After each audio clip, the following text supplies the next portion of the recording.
Very good morning and welcome to the Breakfast News on Rajya Television. I'm Aishwarya Kapoor with you, and here are this morning's headlines. Campaigning to end for Phase 6 of Uttar Pradesh elections and first phase in Manipur, voting to take place on 4th of March.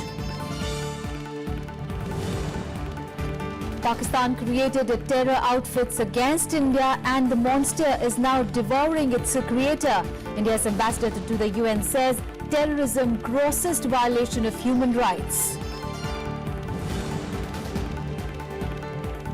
US House Speaker Paul Ryan condemns a senseless cancer killing during meeting with visiting Foreign Secretary S. Jaishankar. MEA says the safety of Indians board highest priority for the government. Serious setback for British Prime Minister's Brexit timetable. Upper House of UK Parliament passes amendments to the Brexit bill. And scientists say that they have found earliest evidence of life on Earth. Fossils found in Canadian rocks believed to be millions of years older than the evidence of most ancient life on Earth. First up, our special segment on assembly elections that are on in 5 states in Verdict 2017.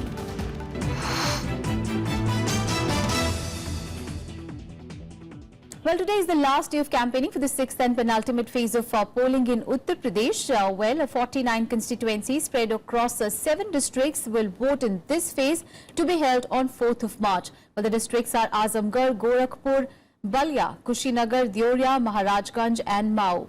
635 candidates, including 63 women, are in the fray in this phase. A total of 1.72 crore voters are eligible to exercise their franchise. Well, the BSP is contesting on all the 49 seats, while the BJP on 45, SP on 40, Congress 10 and the RLD 36 seats. Now, in the 2012 assembly polls of the 49 seats, 27 were won by the SP, 9 by BSP, 7 by the BJP, 4 by the Congress and 2 by others. Now, as the crucial Uttar Pradesh battle draws to a close with 2 more of the 7 phases of voting now left, Prime Minister Narendra Modi on Wednesday mocked the opposition parties for opposing the centre's demonetization drive.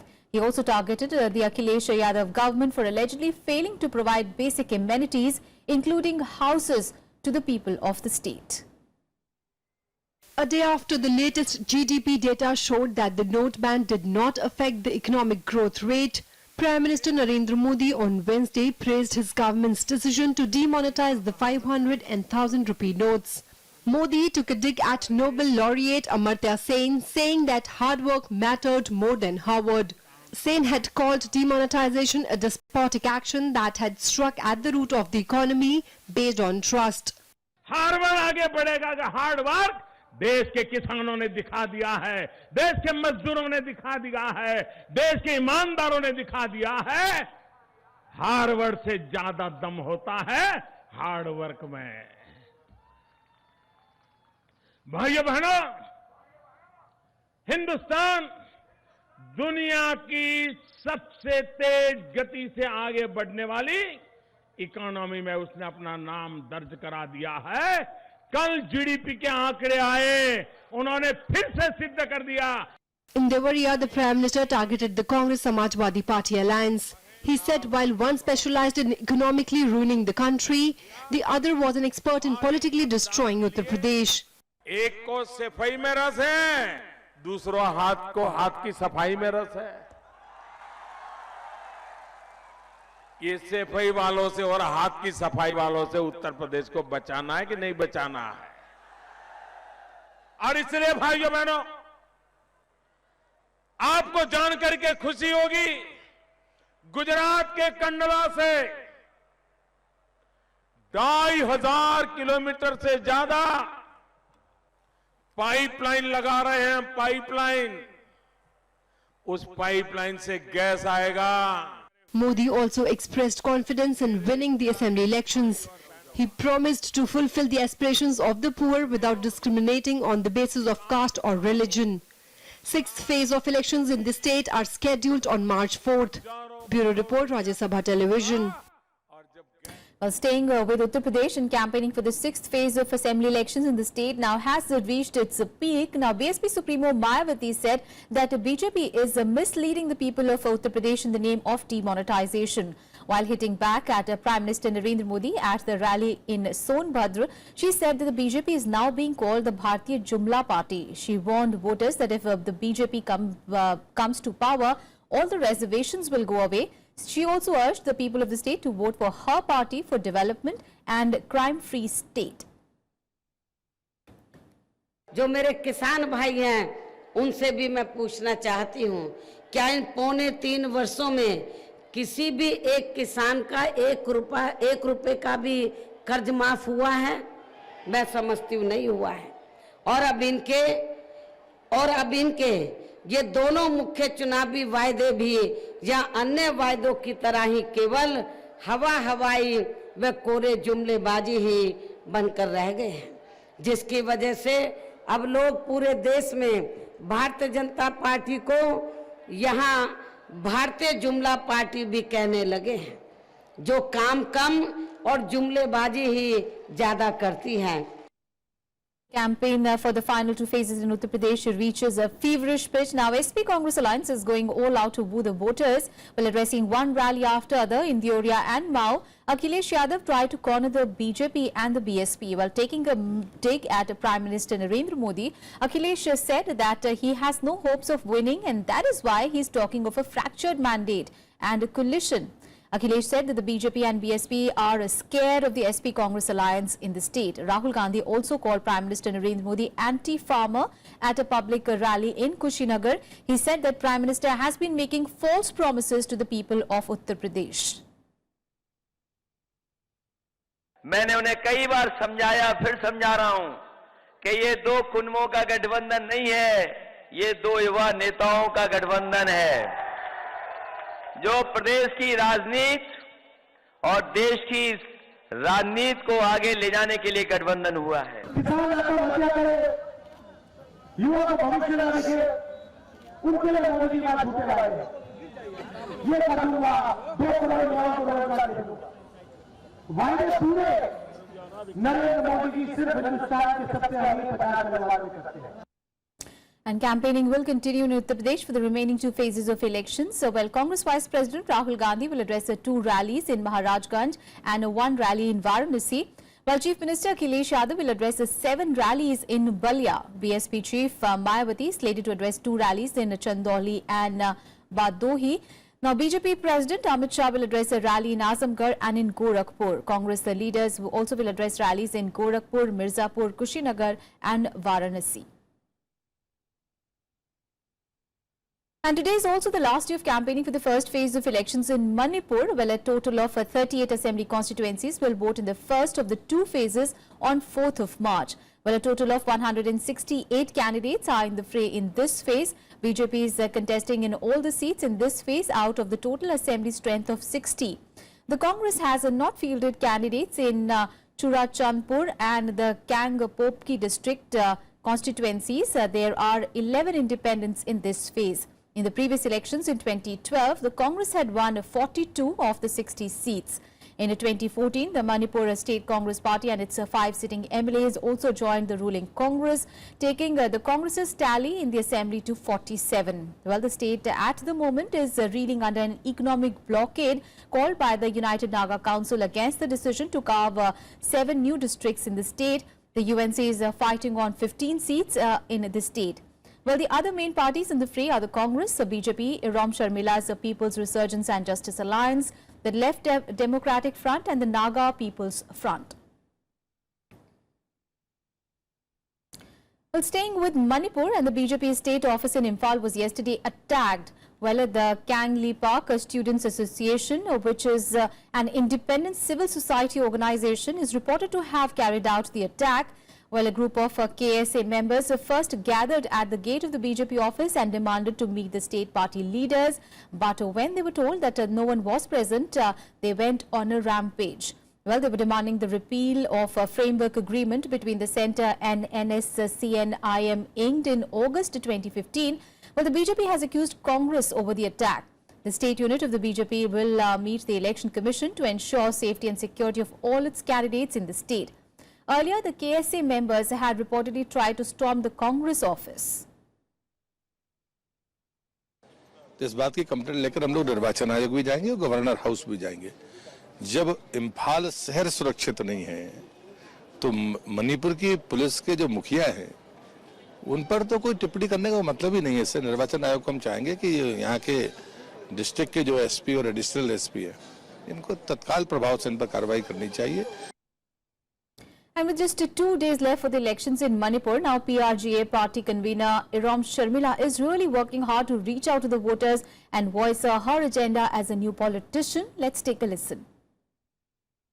Main agenda is repealing the Armed Forces Special Powers for which I had been struggling for the last 16 years through nasal feeding. There are others also, there are lots of issues to be fighting against injustice in the society through political power. News from the BJP's camp, and on a 2-day visit to poll-bound Manipur, now party president Amit Shah addressed election rallies in Imphal West area and in the Naga-dominated Ukhrul region. Well, he blamed the Congress-ruled state government for not finding a solution to the economic blockade in the state since November last year. He also charged it with sheltering extremist groups for political benefits. Well, Shah also promised a blockade-free Manipur and said that the BJP will not compromise in the state boundary talks with the NSC and IM. केंद्र में नरेंद्र मोदी जी की सरकार है। अगर यहां पर भी एक सरकार पूर्ण बहुमत की भारतीय जनता पार्टी की बनती है तो मैं आपको कहना चाहता हूं, हम 5 ही साल में मणिपुर को एक मॉडल स्टेट बनाकर दिखाएंगे। मित्रों, मॉडल स्टेट बनाकर।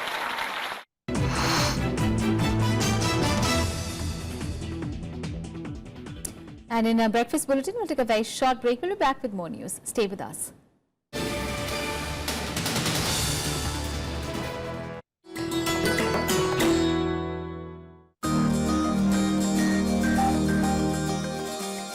Harappan sites are a treasure trove of sophisticated pottery. These creations show tremendous advances by the potter's wheel. Creations like the perforated jar, the copper axe, the chisel and knives astound even present-day archaeologists. Figurines depicting yoga poses, chess pieces display a complexity unsurpassed even by later-day civilizations, all of which make the Harappan civilization truly unique.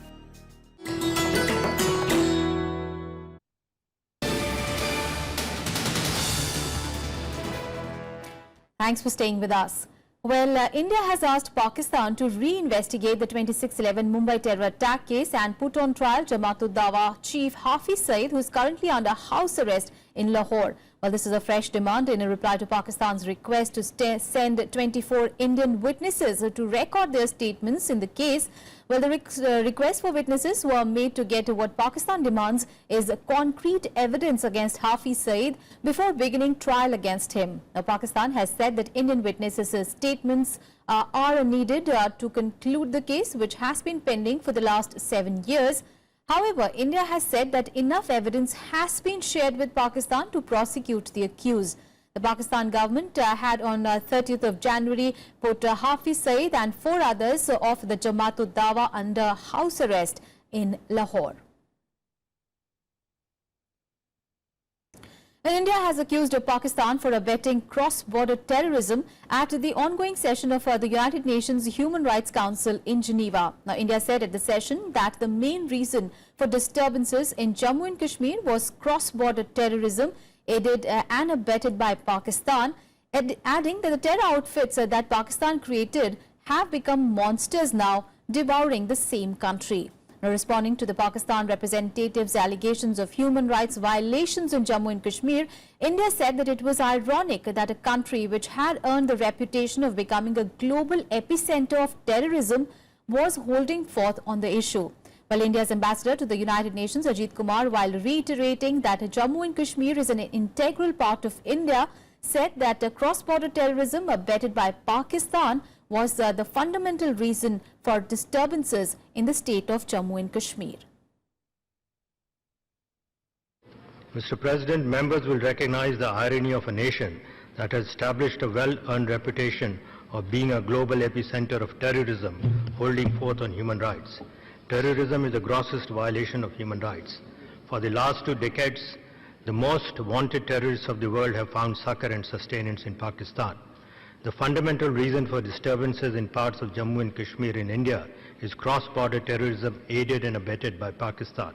For many years now, Pakistan has carried out an intense campaign to destabilize the situation in the Indian state of Jammu and Kashmir by promoting infiltration and cross-border terrorism, inciting, promoting and glorifying violence and unrest in the Indian state, and breaking up the matter through baseless allegations.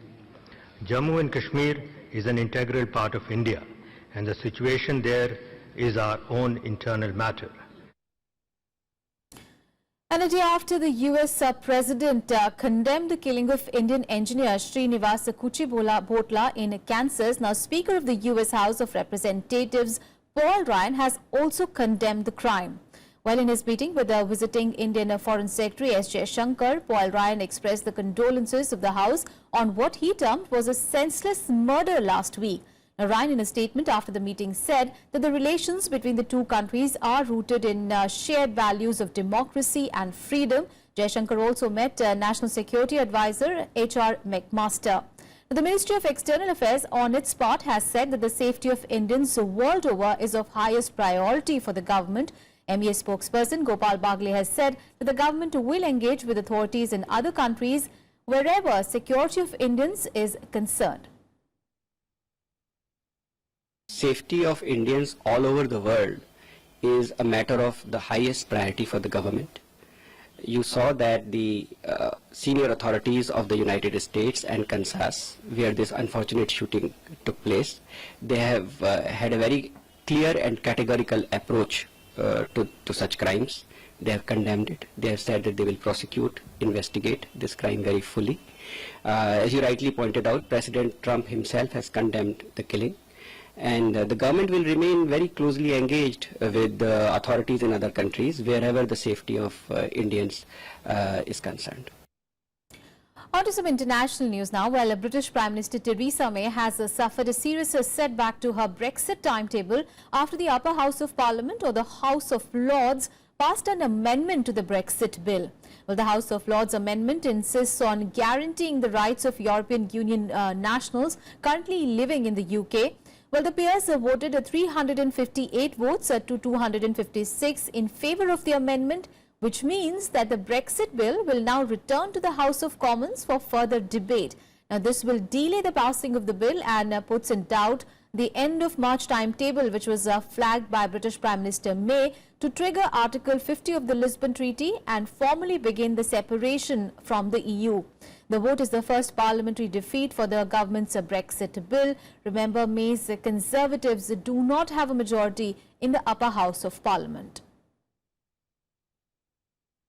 They did feel strongly about it, but I still think they're wrong. I don't think you can separate the matter of EU nationals in this country from the situation of British citizens abroad, and we have a duty of care for them as well.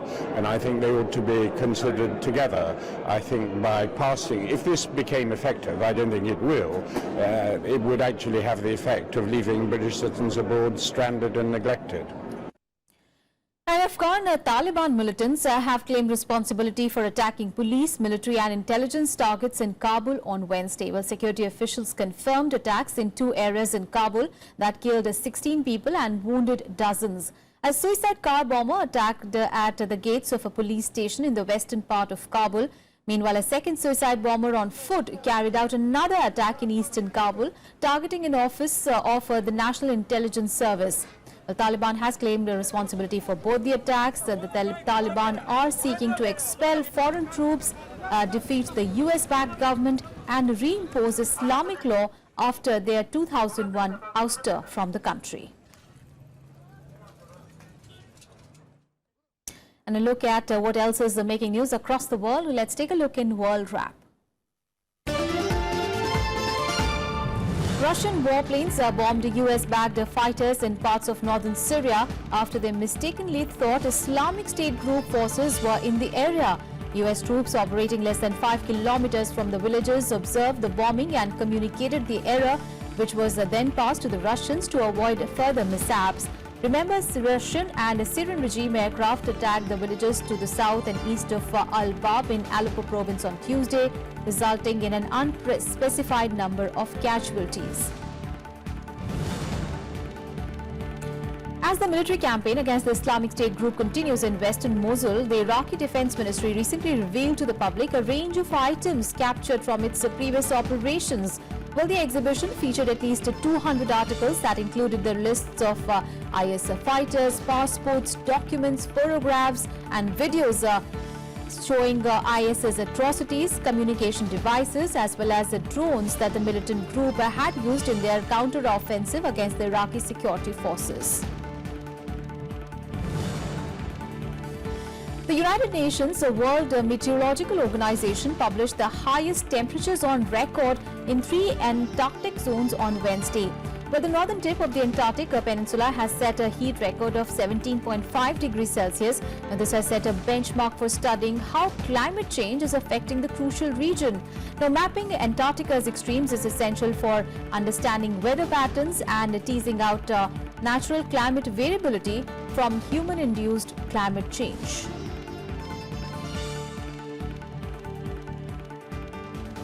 Well, another short break in here. We'll be back with the sports news. Stay tuned.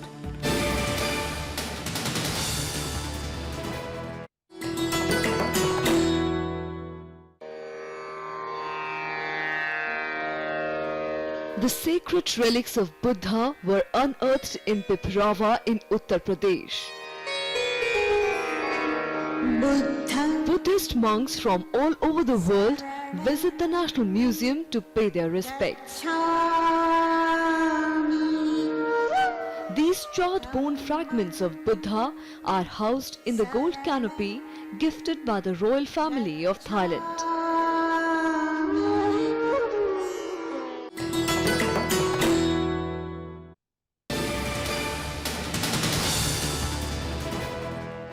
On to sports. First, cricket. Well, in fact, this is not cricket, shooting. Well, Jeetu Rai has clinched gold and Amanpreet Singh bagged silver on Wednesday as India secured the first and the second position in the men's 50 meters pistol event at the ISSF World Cup. Well, Jeetu Rai finished with the 230.1 points after the end of the elimination round, while Amanpreet finished 3.2 points behind him on 226.9.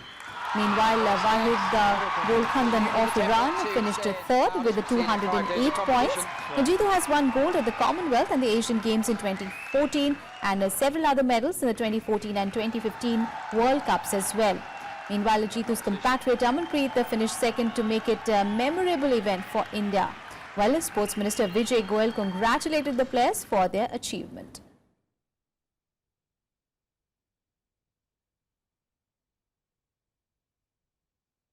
And we come to cricket now. Well, ahead of the second test match against Australia in Bangalore, India is looking to start afresh. Well, the host team, remember, had lost the opener in Pune very poorly. However, the team is now confident of putting on a better show in Bangalore. Well, in the last match, Team India were outplayed in every department of the game, and they were also wasteful while using the decision review system, something that they will have to use judicially this time out.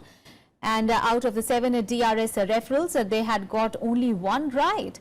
Well, the top 2 test teams in the world will lock horns on a Bangalore pitch termed as sporting by the organizers on Saturday. Now we're looking forward for this game and start fresh and put the pressure back on the Australians. So I think it's going to be a good challenge for us as a team, and it's going to test our characters, and that's what we are playing cricket for, and hopefully we can play the way we have to play and we have played before. So. And let's get you some more sporting action in Sports Wrap. India cricket captain Virat Kohli has been nominated for the prestigious Paulie Umrigar Award. while all-rounder R. Ashwin has been named for the Dilip Sardesai Award. Well, these awards will be presented at the BCCI Annual Awards to be held in Bangalore on 8th of March. Well, the awards are given to honour the best performances in the bilateral test series between India and West Indies. India opening batsman Murali Vijay has differed with ICC match referee Chris Broad, who gave a poor rating to the Pune wicket, saying that the surface at best could be called a challenging one.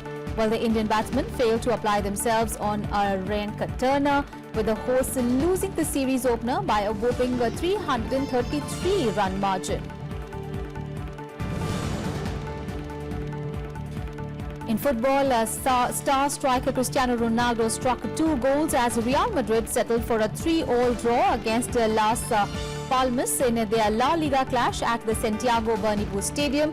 Now, Zinedine Zidane's side made the breakthrough first when midfielder Islo slotted home after a fine pass from Mateo Kovacic in the 8th minute of the match. The match took another massive turn just after half-time when Gareth Bale received the first red card of his Real Madrid career. As a result, Real Madrid are now on the longest scoring streak ever by a La Liga side, thus beating the previous record held by Barcelona at 44 games.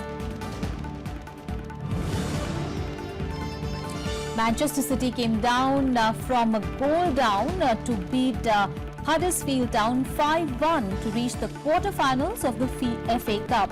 Sergio Aguero scored twice as the City survived an early scare to romp in a 5th-round replay in Manchester on Wednesday. Now, Kelechi Iheanacho completed the rout in stoppage time as the City secured an away tie against Premier League Middlesbrough in the last 8.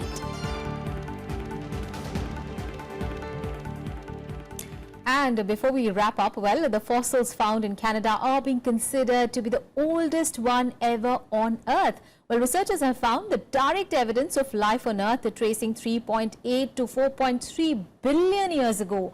Well, the tiny fossils, half the width of a human hair and up to half a millimeter in length, takes the form of blood-red tubes and filaments formed by ocean-dwelling bacteria that fed on iron. These fossils were found along the warm water vents on the ocean floor.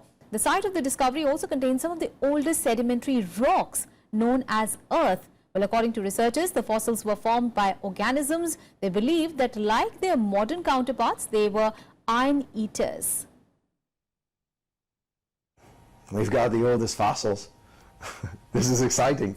The oldest fossils on the planet. It relates us to our origin. I mean, this is one of the reasons for intelligent life to evolve. Well, that's it from the Breakfast Bulletin team at the moment. Thanks for watching.